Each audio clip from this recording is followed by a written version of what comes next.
بسم اللہ الرحمن الرحیم۔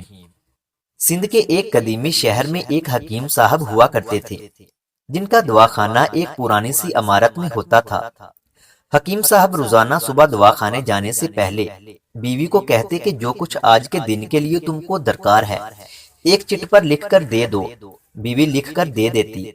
آپ دکان پر آ کر سب سے پہلے وہ چٹ کھولتے، بیوی نے جو چیزیں لکھی ہوتی ان کے سامنے ان چیزوں کی قیمت درج کرتے، پھر ان کا ٹوٹل کرتے، پھر اللہ سے دعا کرتے کہ یا اللہ میں صرف تیرے ہی حکم کی تعمیل میں تیری عبادت چھوڑ کر یہاں دنیا داری کے چکروں میں آ بیٹھا ہوں، جو ہی تو میری آج کی مطلوبہ رقم کا بندوبست کر دے گا میں اسی وقت یہاں سے اٹھ جاؤں گا۔ اور پھر یہی ہوتا۔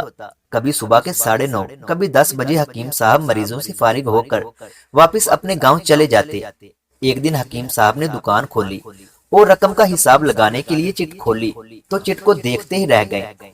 ایک مرتبہ تو ان کا دماغ گھوم گیا، ان کو اپنی آنکھوں کے سامنے تارے چمکتے ہوئے نظر آ رہے تھے، لیکن جلد ہی انہوں نے اپنے اعصاب پر قابو پا لیا۔ آٹے دال وغیرہ کے بعد بیگم نے لکھا تھا بیٹی کے جہیز کا سامان۔ کچھ دیر حکیم صاحب سوچتے رہے اور چیزوں کی قیمت لکھنے کے بعد جہیز کے سامنے لکھا یہ اللہ کا کام ہے، اللہ ہی جانے۔ ایک دو مریض آئے ہوئے تھے، ان کو حکیم صاحب دوائی دے رہے تھے۔ اسی دوران ایک بڑی سی کار ان کی دکان کے سامنے آ رکی۔ حکیم صاحب نے کار یا صاحب کار کو کوئی خاص توجہ نہ دی کیونکہ کئی کاروں والے ان کے پاس آتے رہتے تھے۔ دونوں مریض دوائی لے کر چلے گئے۔ وہ سوٹر بوٹر صاحب کار سے باہر نکلے اور سلام کر کے بینچ پر بیٹھ گئے۔ حکیم صاحب نے کہا کہ اگر آپ نے اپنے لیے دوائی لینی ہے تو ادھر سٹول پر آ جائیں تاکہ میں آپ کی نبض دیکھ لوں، اور اگر کسی مریض کی دوائی لے کر جانی ہے تو بیماری کی کیفیت بیان کریں۔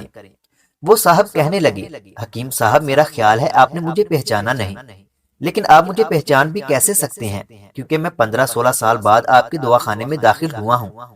آپ کو پہلی ملاقات کا احوال سناتا ہوں، پھر آپ کو ساری بات یاد آ جائے گی۔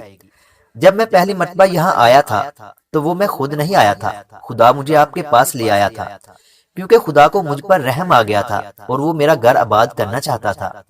ہوا اس طرح تھا کہ میں لاہور سے میرپور اپنی کار میں اپنے آبائی گھر جا رہا تھا۔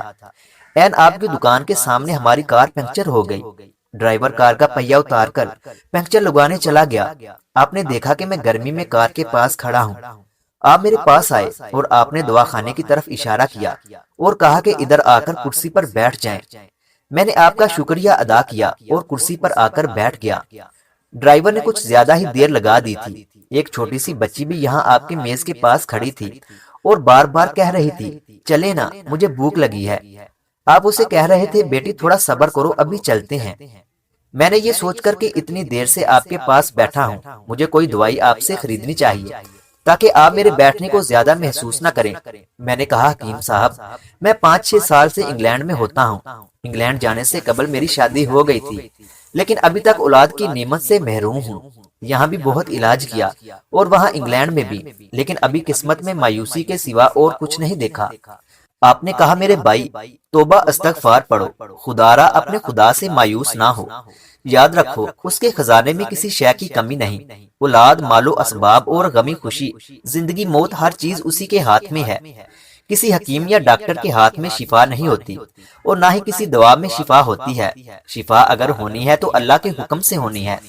اولاد دینی ہے تو اسی نے دینی ہے۔ مجھے یاد ہے آپ باتیں کرتے جا رہے تھے اور ساتھ ساتھ پوڑیاں بنا رہے تھے۔ تمام دوائیاں آپ نے 2 حصوں میں تقسیم کر کے 2 لفافوں میں ڈالیں۔ پھر مجھ سے پوچھا کہ آپ کا نام کیا ہے؟ میں نے بتایا کہ میرا نام محمد علی ہے۔ آپ نے ایک لفافے پر محمد علی اور دوسرے پر بیگم محمد علی لکھا۔ پھر دونوں لفافے ایک بڑے لفافہ میں ڈال کر دوائی استعمال کرنے کا طریقہ بتایا۔ میں نے بے دلی سے دوائی لے لی کیونکہ میں تو صرف کچھ رقم آپ کو دینا چاہتا تھا، لیکن جب دوائی لینے کے بعد میں نے پوچھا کتنے پیسے؟ آپ نے کہا بس ٹھیک ہے۔ میں نے زیادہ زور ڈالا تو آپ نے کہا کہ آج کا کھاتا بند ہو گیا ہے۔ میں نے کہا مجھے آپ کی بات سمجھ نہیں آئی۔ اسی دوران وہاں ایک اور آدمی آ چکا تھا۔ اس نے مجھے بتایا کہ کھاتا بند ہونے کا مطلب یہ ہے کہ آج کے گھریلو اخراجات کے لیے جتنی رقم حکیم صاحب نے اللہ سے مانگی تھی وہ اللہ نے دے دی ہے، مزید رقم وہ نہیں لے سکتے۔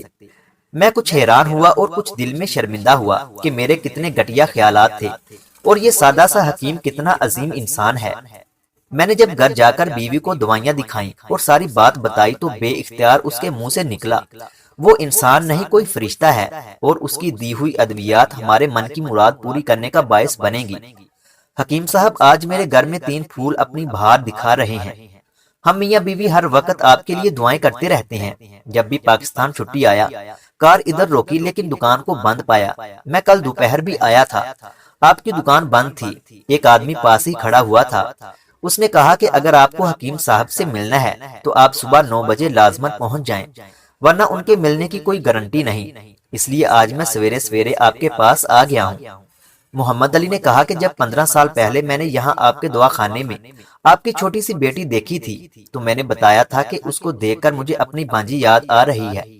حکیم صاحب ہمارا سارا خاندان انگلینڈ میں سیٹل ہو چکا ہے، صرف ہماری ایک بیوہ بہن اپنی بیٹی کے ساتھ پاکستان رہتی ہے۔ ہماری بانجی کی شادی اس ماہ کی 21 تاریخ کو ہونا تھی۔